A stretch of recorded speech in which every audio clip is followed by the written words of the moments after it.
Hello, wonderful women of the One of Many community. Welcome to Lunch and Learn Live on this Tuesday, the 9th of March, the day after International Women's Day. And what a lovely International Women's Day it has been, especially in our community. I've been so overwhelmed with the extraordinary outpouring of acknowledgement and honoring and courage and beauty and sharing and all of the good things that have been shared in our International Women's Day campaign for the next woman. Honestly, you have blown me away. Did you have a good International Women's Day? I hope so. As you're arriving today, of course, as always, come and say hello in the comments section. Let me know where in the world you are and what's for lunch in this Lunch and Learn Live. I had broccoli, zucchini, what do you call it, courgette in this country, spinach. That's 3 vegetables I can eat now. Oh, yes. It's fantastic. I can eat kale as well. That makes 4. I'm pretty excited. And some prawns for my lunch, which was very nice. It's actually quite tasted like a proper meal. I was pretty happy about that. If you've just joined us, you will know that I've been on an awful exclusion diet and hardly eating anything. So this is the moment where I live vicariously through you and I see what you had for lunch and I wish I had had that. Wherever you are in the world, say hello. Sabrina is in Hampshire. Good to see you, Sabrina. Welcome everybody as you arrive. Tell me where in the world you are. If you let Ecam, if it says, let Ecam know who you are, then I get to see you in my little comments section here as well, and that's it's fantastic. So do say hello. Let me know where you are. Estelle is up in County Durham, over in County Durham.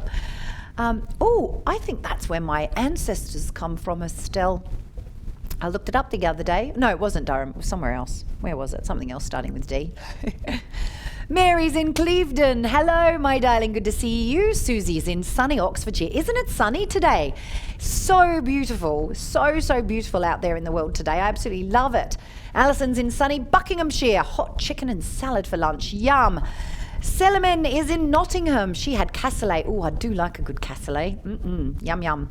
Rachel's in sunny Lincolnshire eating salad from leaves grown in my garden. Rachel, you've got salad leaves already? I only just put my compost on the garden. How can it be? Do you have a greenhouse? Do I need to have greenhouse envy here?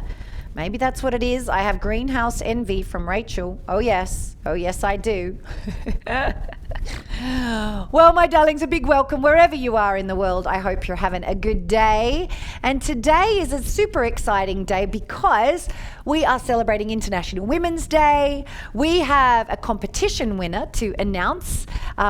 Someone today is winning, and I know who, is winning a scholarship to our One of Many Certified Women's Coach Training Program, which normally sells for £4,895. So someone has inspired us. In fact, to be perfectly fair, hundreds of you inspired us, and it was very hard shortlisting and choosing a winner.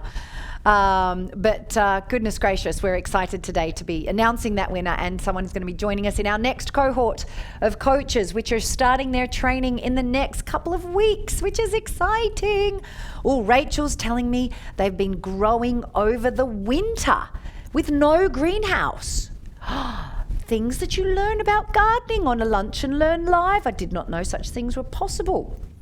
I had some old salad leaves left in the garden, but all the birds ate them with all of the rain, so that didn't work so well. Very good. Very good. Selma, we're sending you some sunshine, my darling. So anyway, big happy International Women's Day to you ladies.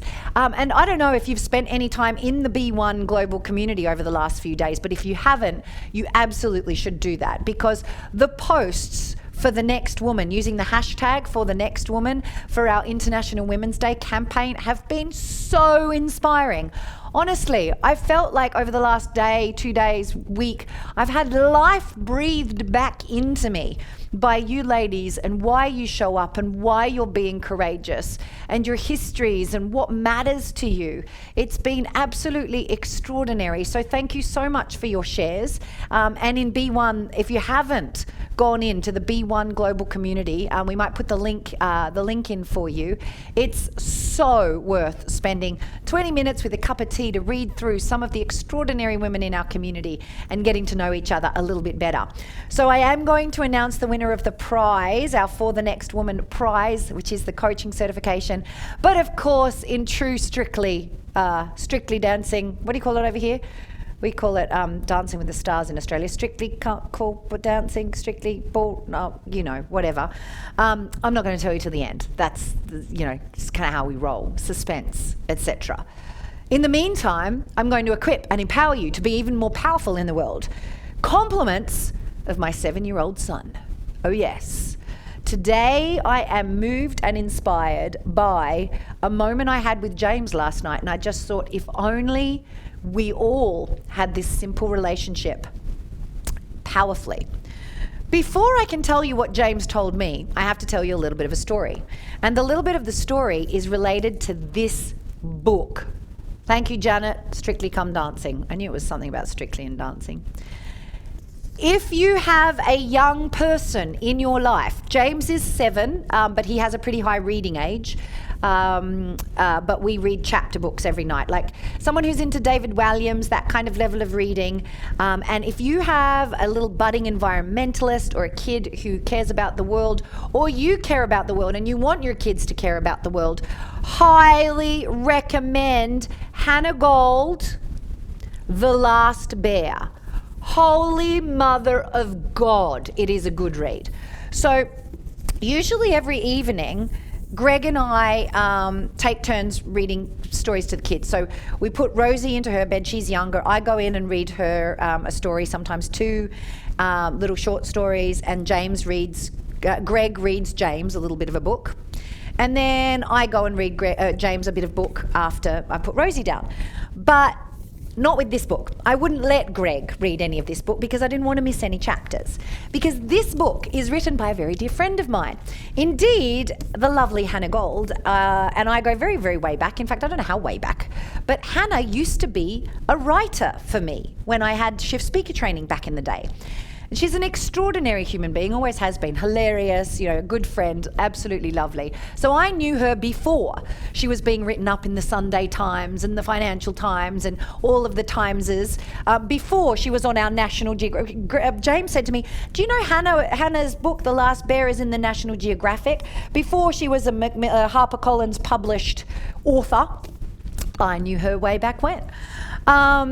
So I didn't want to let any chapters of this go by. And I'm so glad I didn't, because I was about to swear, a fucking good book.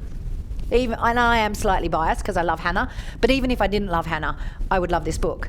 It is absolutely vulnerable, real, powerful, amazing storytelling of all of the good things. It's about a little girl who goes to an island, Bear Island, with her dad, who's a scientist, and they go to Weisha, and it's just her and her dad.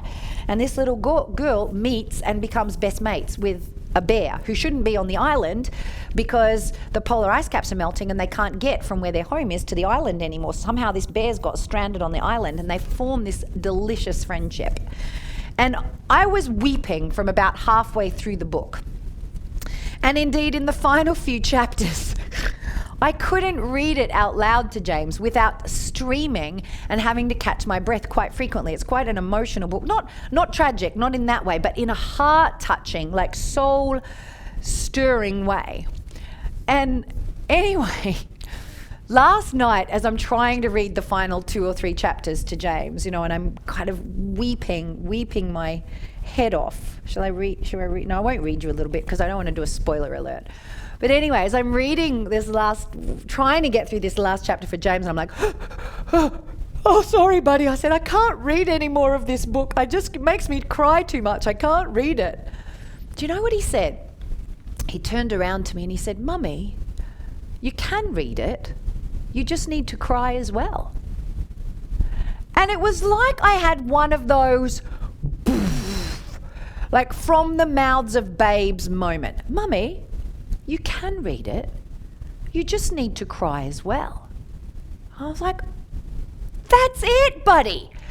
That's what I try and tell the women in my community every single day. You can do it. You just need to feel your feelings at the same time. Or you just need to feel your feelings and then do the thing. But feelings and doing are not mutually exclusive. Mate, you're a genius. I didn't say all of these things out loud. It made me cry even more, actually, at the time. But afterwards, these were the things I was thinking. He's like so wise. And then came the proud parenting moment where I'm like, oh my goodness, yay. My kid knows that if I'm crying, I'm not broken. He understands. Like, you know, there's really moving passages in here about how climate change is not it's not her fault. You know, it's not one person's fault. It's all of our fault.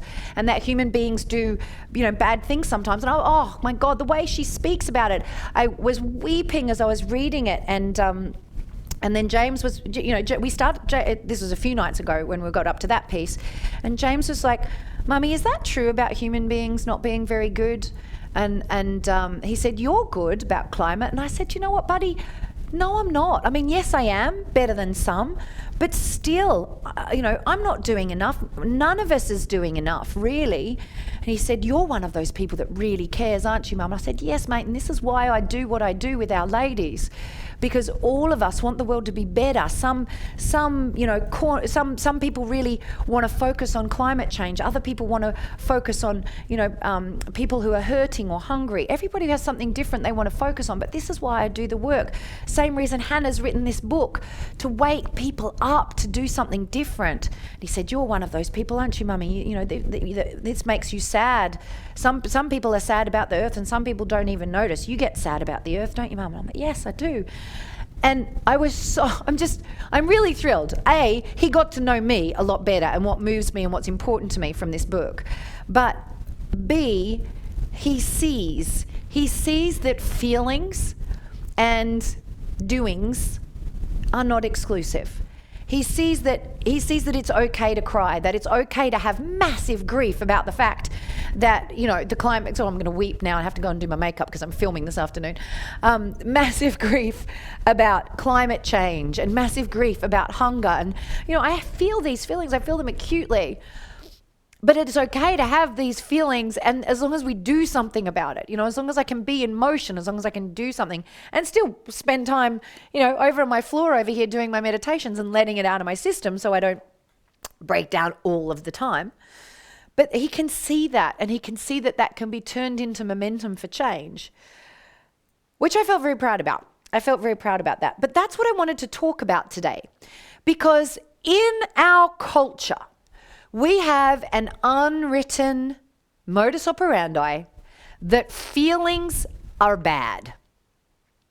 If you're feeling grief or afraid or angry or hurt or shame or guilt, if you're feeling feelings, do them quietly over there where nobody can see. Don't cry in front of your children. They'll worry about what's wrong with you, right? Or don't let your anger be expressed in the world. Or don't let anyone see that you don't feel 100% confident all of the time. Or don't let your fear, like, don't feel fear. You've got to be fearless, right? Does this make sense what I'm saying, ladies?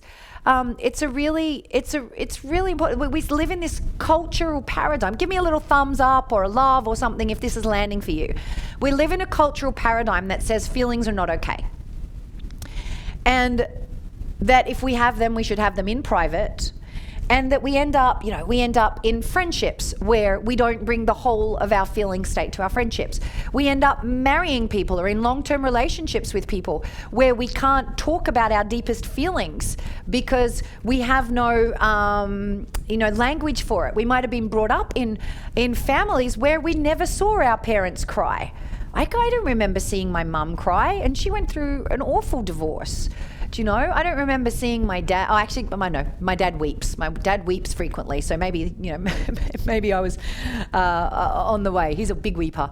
But, you know, like this tells us, how we are with our kids. I'm not saying you flip out and panic in front of your kids. That's not what I'm talking about, right? But we live in this cultural paradigm that says don't do feelings. Certainly don't do feelings at work. Oh my God, we better not have feelings there, please.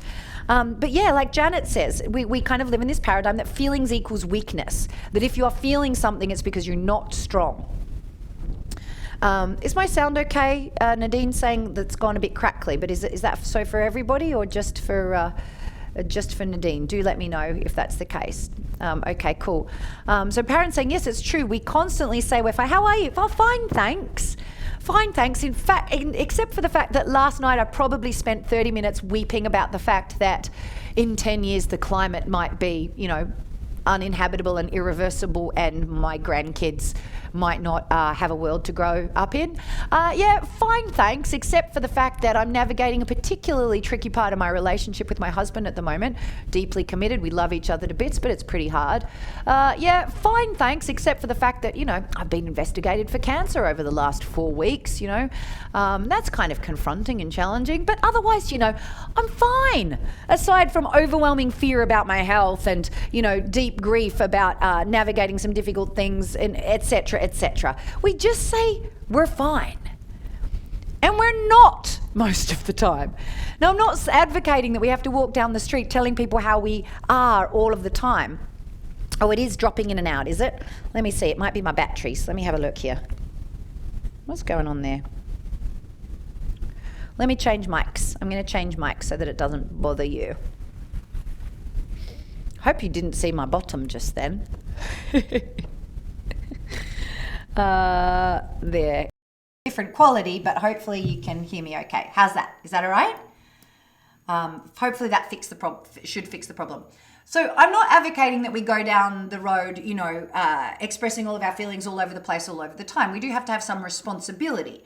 It's not about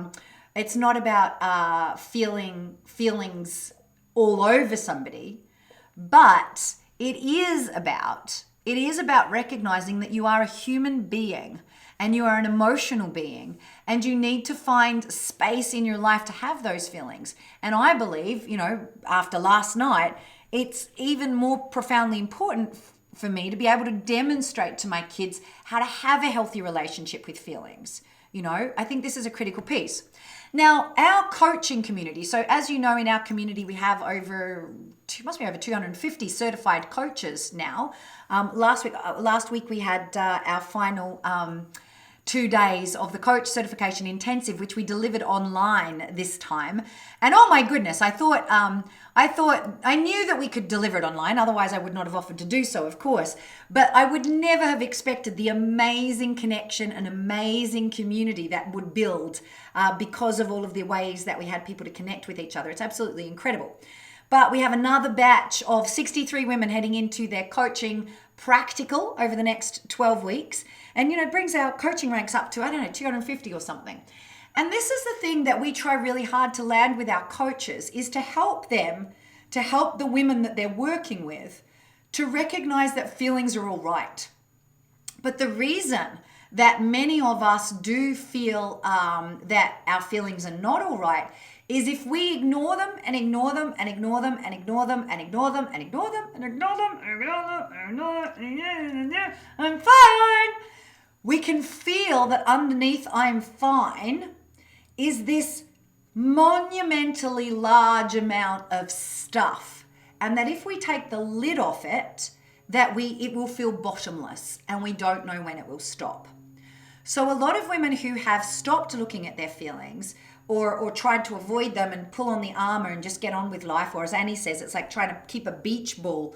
Annie Stoker, our head of coaching, says it's trying to keep a beach ball underwater. Trying to keep a lid on our feelings is like trying to keep a beach ball underwater. You can do it, but it takes a hell of a lot of energy.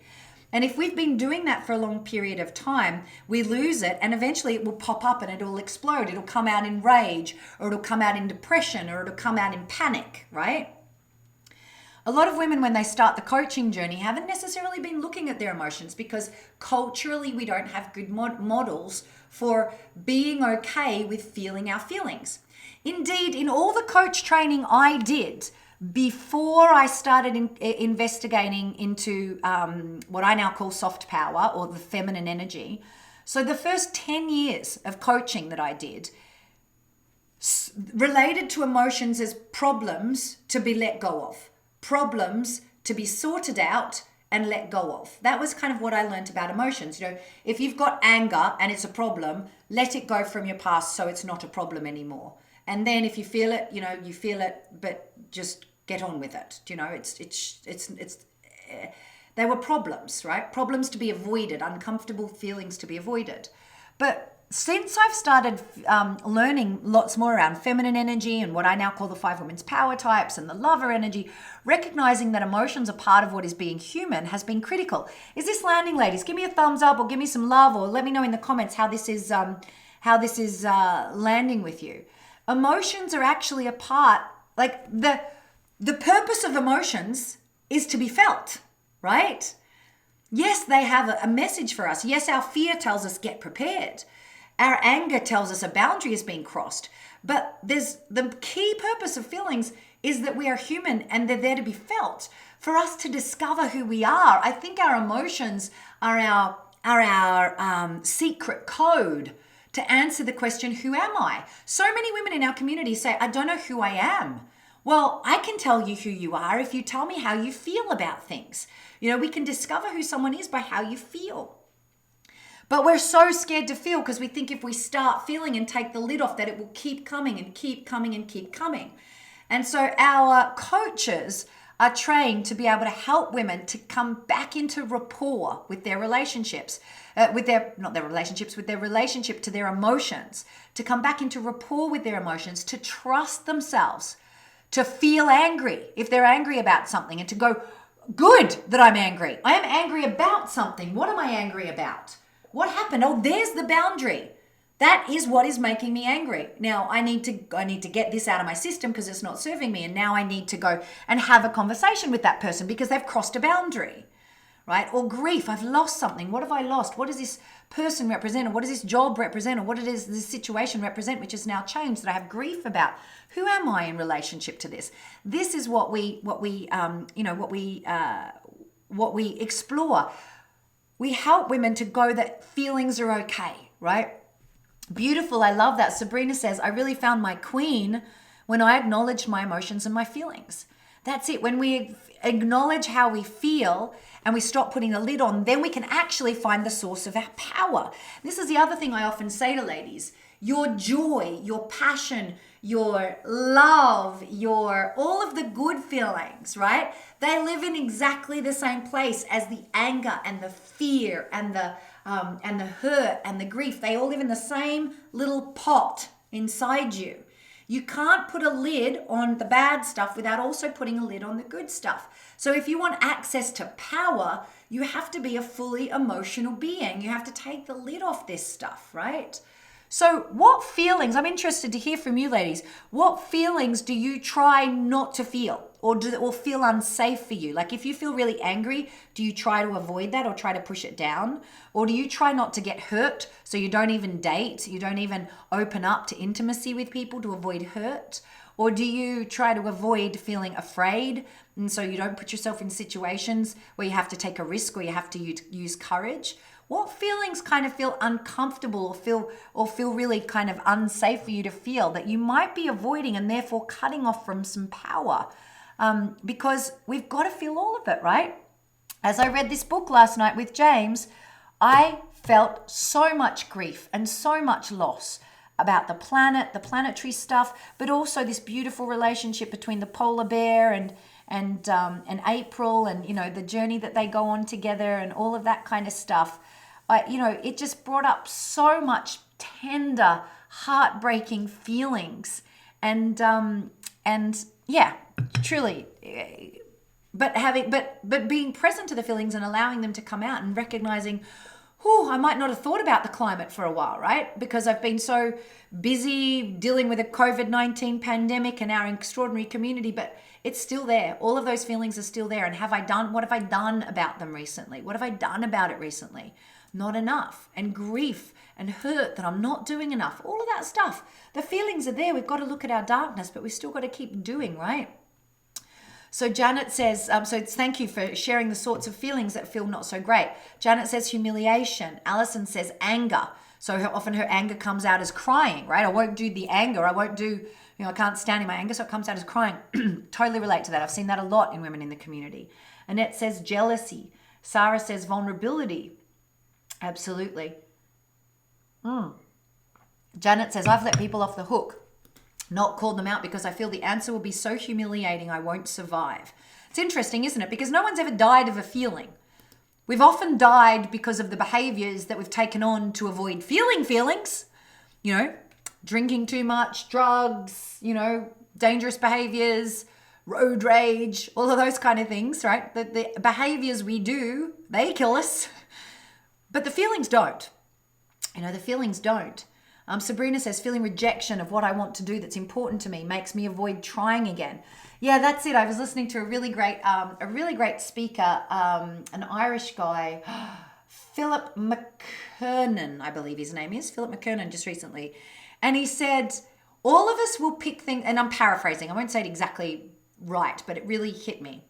We will all feel safe to try things we don't really care about and fail. Like, it's one thing to fail at something you don't really care about, but to fail at something that is your deepest passion, to fail at something that is your purpose, that can feel like failing at the level of identity. So we don't even take it on, right? So many people die with their books unwritten and their songs unsung and their big projects unexplored, their great loves undiscovered, their great relationships unexplored, because they're so afraid of failing at something, right? And being rejected at something that really matters. But what if we were all unleashed, right? What if we were absolutely unleashed? And in our unleashing, we brought all of who we were. We brought our greatest passions and we went for that, which is the most important for us. Like, we really went for it.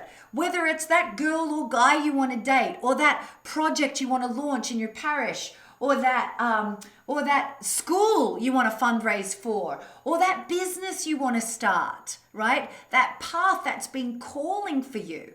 Yeah? What if you were unleashed and you went for that and you knew you're going to feel afraid? You're going to feel the feelings. But like James, Mum, you can read the book. You just need to cry as well. You can launch the business. You just need to be afraid as well. You can call that girl or guy. You just need to be vulnerable as well. You can fundraise and put yourself out there in a big way for something that you believe in. You just need to, feel afraid as well, right? You can put your head above the parapet and get trolled on social media, and you just need to feel angry and hurt as well.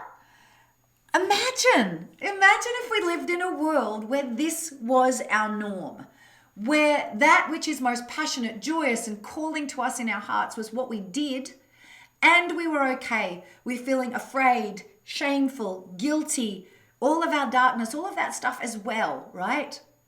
So critical. So I want to hear from you ladies in the comments. How is this landing for you? I want you to take away something from what I'm sharing today and think about how you might apply it in your own life. What might you do this week that you weren't going to do? What could you commit to as a result of recognizing that we can feel feelings, right? We can feel feelings and still get on with our life. Yes, Mummy, you can read the book. You just need to cry as well, right? What is that for you? I'm really, really, really interested to hear. And I'm really proud of the work that our coaches do in this area. If you're interested, if part of that calling for you is to help others to become a coach, I am running, when am I running it? Next Thursday, the 18th of March, I am running an introductory workshop to our coaching certification. It's a 3-hour workshop, so it's a standalone. You get some tools you can use immediately, called The Essential Skills for Coaching Women. It's happening next Thursday, so if you would like to join me for that, if you are someone who feels called to make more of a difference, especially for women, although not necessarily exclusively, the coaching skills you can use with men and women alike, Please do join me next Thursday if you want to get better at how to help others with this stuff, like our coaches do. If you want to get better at helping young people to feel their feelings, if you want to get better at helping workplaces to be more humane, if you want to get better at all of that kind of stuff, do come and join me next Thursday. You're going to love it. Absolutely, absolutely love it. Yes, Nadine, it's the same workshop that I've run in the past. Obviously, I'm a different person than the last time I ran it. It's always slightly different, but it will be pretty much the same content. So yes, if you've been in the past, and you may or may not want to come again, completely up to you. So let's hear some of these things. Janet says, oh my, unleashing what's in my heart and soul. I need that. That's it, Janet. Go for it. Unleash it and feel afraid too. Unleash it and feel ashamed too. Unleash it and feel angry too, right? We can't do one without the other. Good. Sabrina says, I've tried to get through to my business partner several times over the years, but she nearly always says no. I'm going to try the living the change advice on getting what you need from someone in masculine energy to reach her. That could be the magic key. Yes, beautiful. Well done. This is it. Good, right? Good. Bring your feelings to the world, ladies. Bring your feelings to the world. And I have to say that so many of you over this last week with our For the Next Woman campaign around International Women's Day have done that, right? Have done this powerful sharing of yourselves and why, right? You've accessed motivation. All of you have shared a woman or someone that you care about that motivates you to do something powerful in the world. And like I say, there was hundreds of entries and hundreds of beautiful shares in the B1 community and right the way across Facebook that have been so inspiring to see yesterday. So inspiring. Nadine says, I'm going to buy that book. I love a good cry. The Last Bear by Hannah Gold. Highly recommend it. And by the way, read it as a grown-up person. You don't even need a child to read it to. Like I said, it's a bloody good read, whether you're a kid or not. Highly recommend it. Now, one of those people who was thoroughly inspiring, and we did have an amazing shortlist. So let me tell you, I want to give some, where are we here? I want to give some commendations in our For the Next Woman campaign. So our winner is going to win a scholarship to our coaching certification, subject to the application interview, but we've spoken to a few of them. So we want to give some commendations here.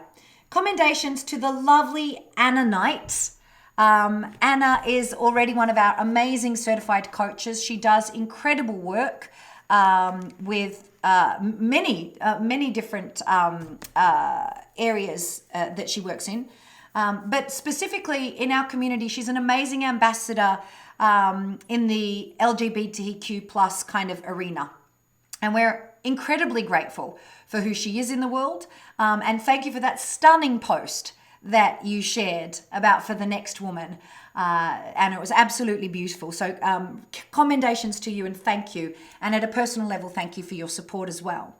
Billy Bowskill, who's doing it for her grandchildren, who's really inspired by her four grandchildren that she had.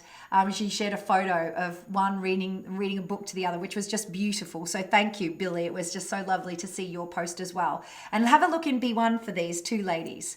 And the lovely Jackie Bull, who shared her powerful story of how her own daughter attempted to take her life several times. And so she's an incredible ambassador for the mental health of young people. And that is what drives her and fuels her in her work, which was absolutely incredible. So thank you so much for everything, all of you, and many, many more. There were so many beautiful, but they were a number that really stood out to us. Now, I want to read to you the post from our winner. Now, this particular woman is an extraordinary woman. She is from Eastern Europe, and she's been interested in personal development and value. One of her key values is growth, so I can totally relate to that. She was introduced to One of Many by a friend, and the community has really given her the courage and drive she's needed in her life. She's made some major changes in her life at the moment and is still going through some very difficult patches. But the courage that she's found has been incredible. And she wants to take this courage that she has found to support women who've been through domestic violence, to realize how strong they are and to find fulfillment in their lives. So this is her post. She says, and by the way, you can see her. She's going to be one of the pinned posts in the B1 Global Community. Come on into the Facebook group and acknowledge and support her. Her name is Irina. I'm not going to share her surname because she's asked us not to do that at this stage in the public forum where we are at the moment because of what she's still going through. But we send her love and courage and overwhelming support. And she said, so the International Women's Day is just around the corner and I am stepping up for women and girls who are disempowered. It's a topic close to my heart that I would have loved to discuss around the fire pit. And she shared a beautiful picture of a campfire. I love sitting around the fire and shooting the breeze. I totally get it. There is so much injustice with women who've had to flee their homes or girls who are lost. They need support and guidance. I'm rising to the challenge to bring that change. Maya Angelou rose to that oppression. And there she's got a quote from Maya Angelou saying, "You may kill me with your hatefulness, but still like air I rise." Oh.